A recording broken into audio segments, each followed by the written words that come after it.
Oh, You're on. welcome You're to on, Liquidity. we're your hosts, Shane. And I'm AJ. Oh, the old gang's back together. And this is episode number 57 of the Liquidity event. This is being recorded on August 31st, 2022, last day of summer. And it will be released on Friday, September, 2nd? I don't know. Friday, September 2nd. That is correct. There it is. This week, we don't have a ton of articles, but we're going to go a little bit deeper than we typically do in the articles this week. We're going to do some catching up with you as well. We've got some ESG boycotts from Blackrock coming out of Texas. The small government folks want to boycott things, surprisingly. Google's home sale purchases have spiked up 2,700%. We got some sexual assault, unfortunately, in the celebrity space. Yeah. And then we got some tax fraud. And then we have an in-depth review of what's going on physically in the IRS's offices. So that'll be a fun deep dive. A lot of IRS media getting pushed out. Back in the media. Maybe they finally hired a good PR firm. Oh, right. Yes. Well, they just got $80 billion to spend. Maybe they'll spend it all on PR. Which they honestly should. Yeah. How you been, AJ? I've been great. Yeah, I spent most of August in California, and now I'm back in Brooklyn. And to welcome me back yesterday, I was sitting on my desk with my window open, and the smell of literal hot garbage was wafting through my window. I was like, "What is that?" Oh, it's literally garbage baking on the street. Yeah. But it's good to be back in Brooklyn. There's something magical about Brooklyn summers or New York City summers. So it's not the smell. That's not the magical part of hot New York. That's part of it. I came back to one of those smells that's just permeating from a corner of the kitchen. I'm not sure what that is. Oh, no. It's probably a dead animal. Not quite sure what it is, but yeah. I was gone for a while too. I was out at camp, then I was down in New Orleans for ZeroCon. And where else was I? I was upstate for a tubing trip, which had a very surreal twist to it. But yeah, I spent the last few days. Share the class? I probably shouldn't. There was yeah, there was an unfortunate accident on the river that I was very close to. Yeah, shouldn't share. Honestly, it's kind of a buzzkill. Okay. Moving on. We've got some travel coming up. We're both headed to. What a segue. California. Stuck the landing. I'm sorry. I thought I told you about that thing already. Yeah. Oh, yeah. We are going to another conference. It's conference season for us coming up soon.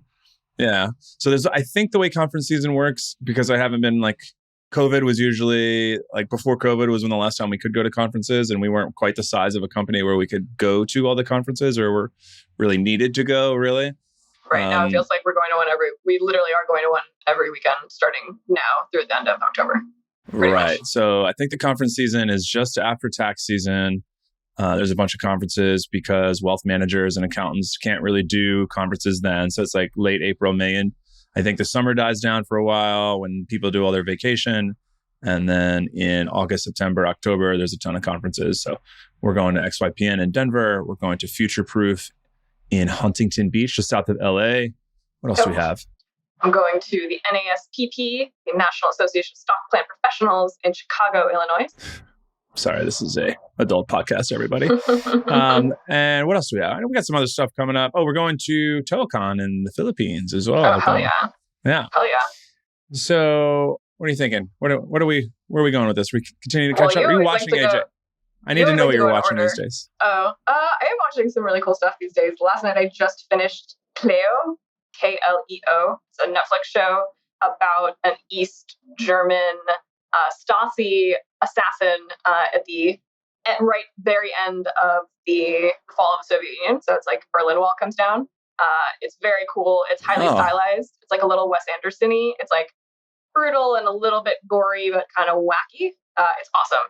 I mean, I'm I don't know, there's something about that East Berlin, late 80s, early 90s vibe that I'm fascinated by. You are obsessed with the Soviet Union. I am. And bad bureaucracy. Is that you? Well, also, before I forget, RIP to the G, Mikhail Gorbachev. RIP. Passed today, just this morning, I believe. Last night, yeah. RIP. Nobel Peace Prize winner. Yeah. Lots of feelings. Have you ever seen The Lives of Others? Well, you have Russian heritage as well, correct? I do. Is that part I'm of like your obsession? 100% Russian. Oh, right. That's why I read all the Viking books and watch the Viking movies and stuff. Exactly. Now I get your obsession with Yeah. the Iron Curtain and such. Have you seen The Lives of Others? No, sorry. I don't know what that is. It's one of my favorite movies of all time. It's kind of about like Stasi observation and like creative people trying to like do their art in Berlin with like the secret police going on. And it's just like a beautiful, beautiful film. There's that. And there's also Goodbye Lenin. In case you want to have a Last Days of the Stasi Regime film festival, you could do Cleo, Goodbye Lenin, and The Lives of Others. Not at the top of the list. Fantastic weekend. Sounds great. Oh my God. Speaking of what we're watching, I'm sorry. Hello. Rings of Power is premiering this weekend on Amazon. And I am... Friday. I am trying to keep my cool because I want to keep expectations low because I will end up being disappointed. But as all of you know, we are big Lord of the Rings fans. I'm flashing my Lord of the Rings tattoo right now. True. We are branded permanently. Yes. So I'm excited. Oh, shall we? No Peter Jackson involved.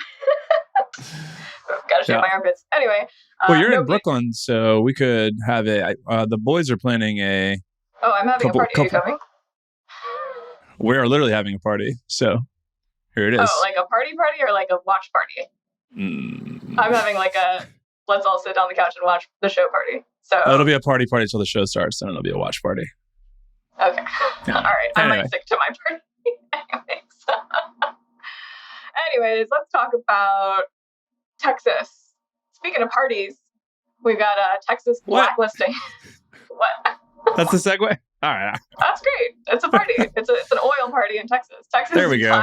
Blacklisted. Let's get slimed up in this oil and gas party. BlackRock and other financial planning firms for boycotting oil and gas. So essentially, Texas, the state, is saying, hey, BlackRock and Vanguard and other large financial institutions, you can't put these rules on these large pension funds that say you shouldn't invest in companies that are, investing in fossil fuels. So they're basically saying, hey, if you're going to not invest in oil, get the hell out of our state. ESG is hard, right? Doing this environmental, social governance, the socially responsible investing space. Like, this is an example of like heads butting together, right? Like Texas is literally like, no, you can't. We're not going to allow you to operate in our state because you have violated like one of our core, or you have threatened one of our core exports, one of our core, GDP producers. So I don't know what to say about this, but it's the Texans are really mad about ESG is my takeaway from this. Yeah, I mean, I think Texas right now, while it's heading towards a more purple distribution of elected representatives, they do have a Republican administration right now with Greg Abbott, who was very aggressive with the abortion politics recently, amongst a bunch of other issues that they've been dealing with. And it's not really surprising that the comptroller is going in a big government direction and trying to boycott companies that don't do what he likes.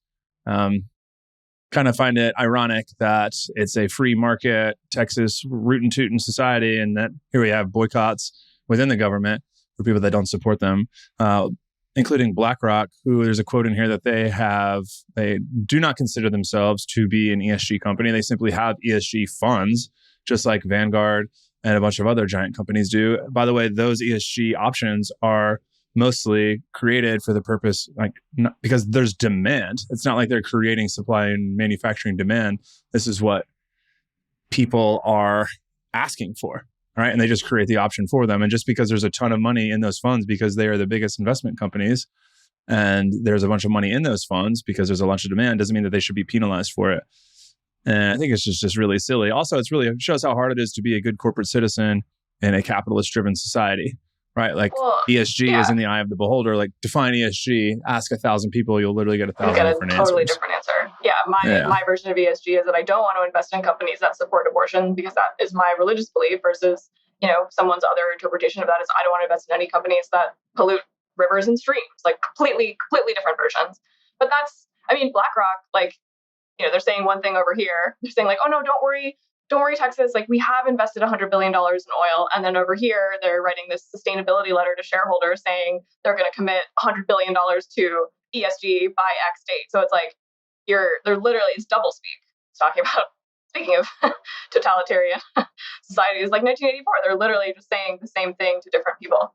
And I don't know who wins here, right? It's the free market. ESG comes in, when it's as big as Blackrock, which manages so much money, that's when people start to pay attention. So, and that's Blackrock's whole vibe. They have this huge ESG sustainability push, and they're kind of leading the charge. But here it is, kind of biting them in their capitalist butts. Well, they want to be part of the future, right?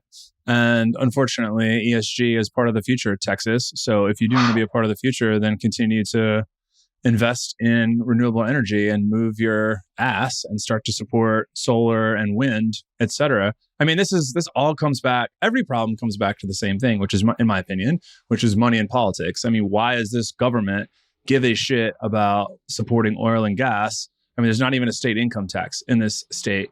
I mean, they're being lobbied to exclude these ESG funds from the pensions within the state because oil and gas lobbyists have pushed them to do this because there is still money in politics, right? It's just lobbying. I mean, it goes back to the Christian cinema thing. I just reading about this, which we're not talking about right now. I guess we're going to talk about the Inflation Reduction Act a little bit, but the carried interest loophole, I read that private equities lobbying contributions were like something like $15 million in 2020. And then in 2021, when the Inflation Reduction Act and Build Back Better came into play, it got spiked to like $275 million or something. Yeah. I mean, that's so much money. That's a lot of and then money. it just takes one senator to be like, I'll take $2 million. And then she gets it nixed from.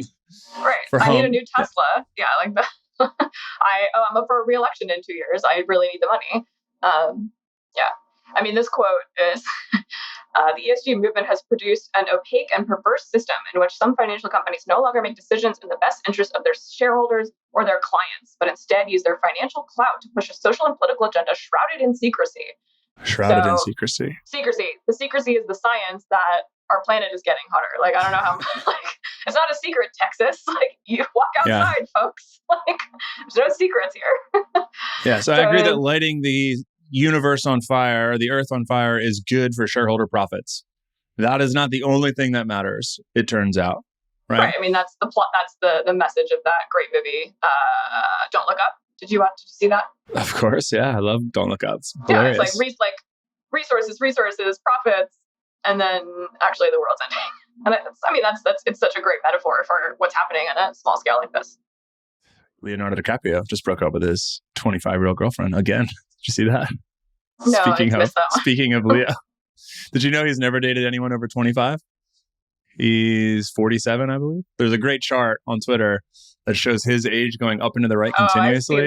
And then every time one of his girlfriends turns 25, he starts over. He rinses and repeats. Oh my God. We'll talk about that. Oh, that's coming up.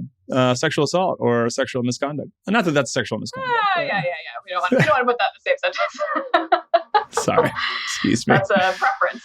Dating, yes, that's just simply a preference. But before we get to that, if you're looking for if you're searching, like Leo always is, for the next thing, then we do have Google search results up 2,700%. If you're a millionaire, just like Leo, and you're searching for the next thing, turns out you and 100,000 you're probably using Google are also searching to try to sell your home.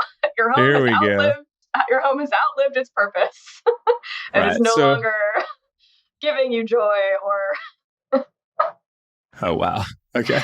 If this no longer brings you joy, just like your home, then you're like one of these searchers from the New York Post article that discusses how Google search results are up 2,700% for the phrase "sell my home fast." This article is actually from August 2nd.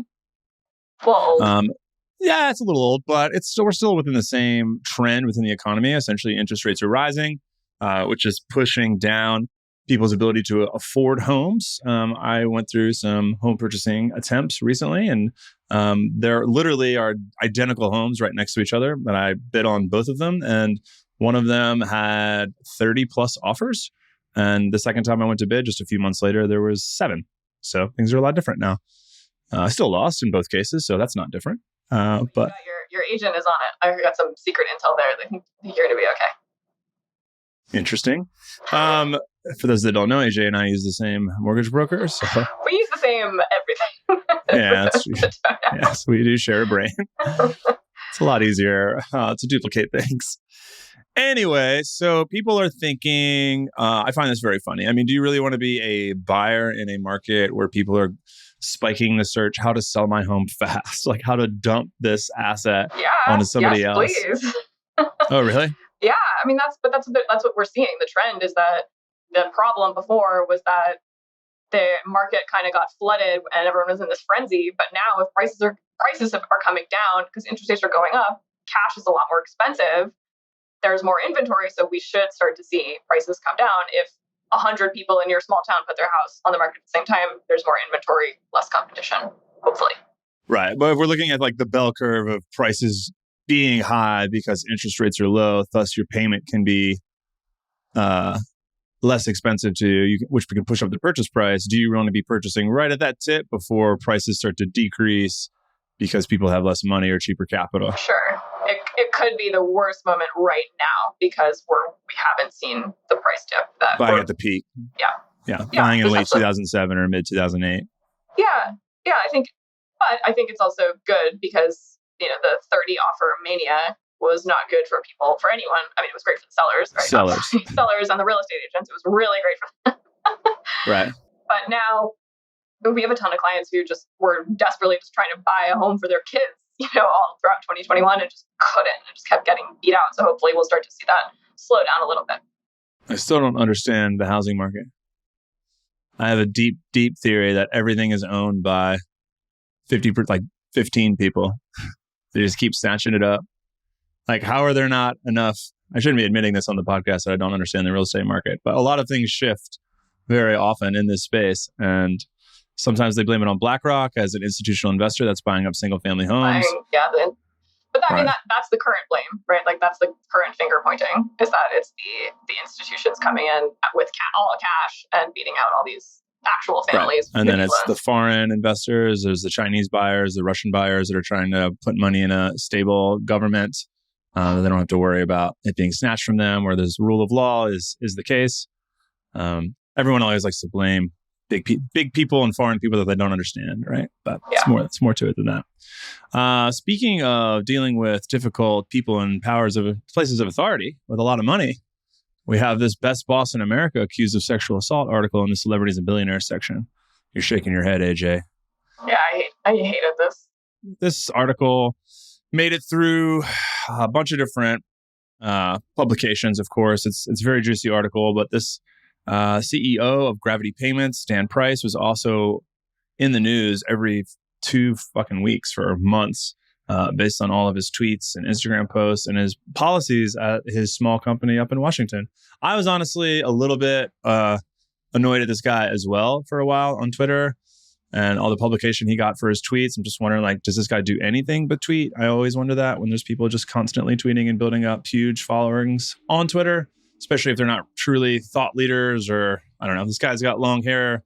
Me thought he was swagger jacking my style, honestly. I think there was a little bit like, this is like another long-haired CEO trying to do the right thing by their employees. Like, there's only room for one of us in this town.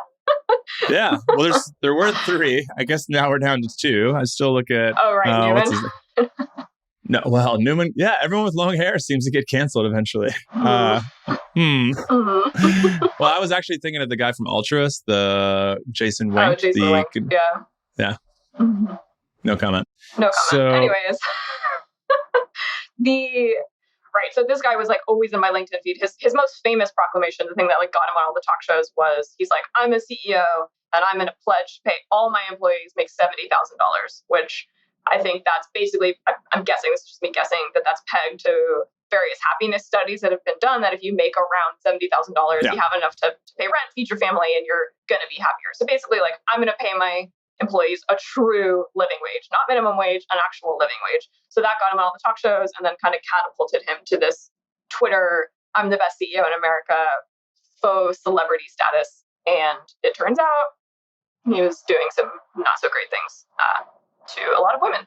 Yeah, well, there was, I think, a couple things to take away from this. First of all, that his wife accused him of domestic assault, and that was the first big negative news story that went out about him. But I think that was a while ago, maybe 10 years ago. Don't get my facts right. But the story really is that he used Twitter as a place to push down all the search results. Like if you're Googling Dan Price and the first 20 results are like tweets that have exploded, then the domestic abuse result is now lower down the Google search result, which is an interesting strategy. And one of the other things I took away is that he fabricated a lot of the goodwill that he was receiving from his employees. There was one tweet where his employees supposedly bought him a Tesla with the money that he had given them as bonuses. Like, imagine us giving bonuses to our employees and then they buy, us a Tesla. And then, that came out like... He kept it?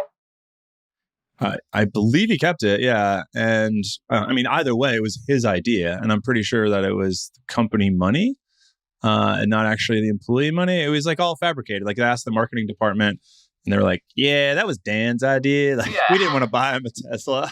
So someone thought it was a good idea. Yeah. Right. But, whatever brings attention to the boss is good for the company, keeps you employed, creates a little safety and security, financial security for you at the company. You probably let things slide until you find out that your CEO has been sexually harassing and been accused of rape multiple times. Multiple times. Yeah.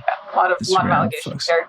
But, that aside, some of this, there's a story about a journalist who went through some of Gravity Payments practices and uncovered, and this is, unverified. You can read this guy's blog where he's like, I've pitched this story to the New York Times, Wall Street Journal. No one's ever written me back. But here it is. Here's all my facts. It's like a 70-page PDF of all these companies, and it's showing how Gravity Payments, which is like a credit card processing machine, essentially, and they were basically skimming points off the top. So if Amex is going to charge the merchant 3%, like Gravity was basically taking some of that percentage and pocketing it without reporting it correctly, and that money should have gone to the merchants. So it's a lot of like, hey, you wronged these thousands of restaurants that were trusting you, to process their customer payments. So that's another part of the story. A lot of layers here, right? A lot of like, when you come out and say you're the best thing ever. I mean, it's like the Tammy Faye Baker story. It's like,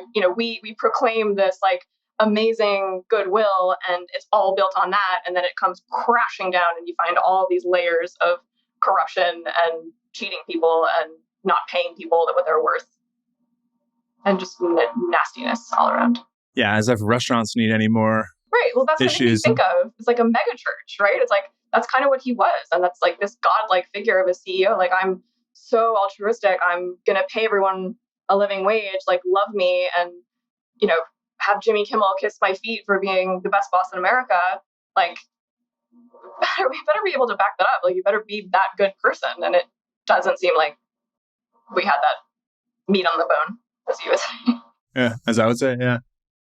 Interesting metaphor to use in this scenario. Moving on, we have some more fraud from more sexual harassment. Yeah. We have some tax fraud.